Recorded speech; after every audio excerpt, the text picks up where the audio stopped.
So for some reason, there's a huge controversy around the film Sound of Freedom, the movie that has taken the box office by storm, um, and it's about child trafficking.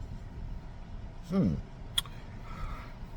What's really weird is not only are we getting pushback from the liberal media, we're also getting pushback from quote unquote Christians.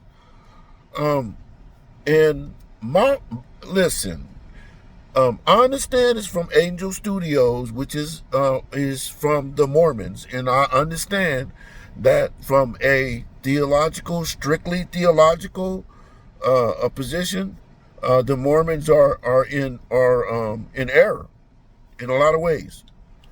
But this movie is not about theology. This is quite different from the series Chosen, which is very theological, and I have some problems with the theology that they advance in that movie, in that series rather.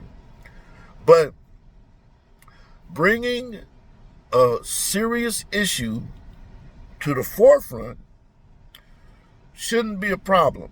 Okay? Now, it's Hollywood. So, are they going to embellish some things? If this is this is the entertainment industry, of course they are. I'm not saying that it's 100% accurate. Tell me any movie that's 100% accurate.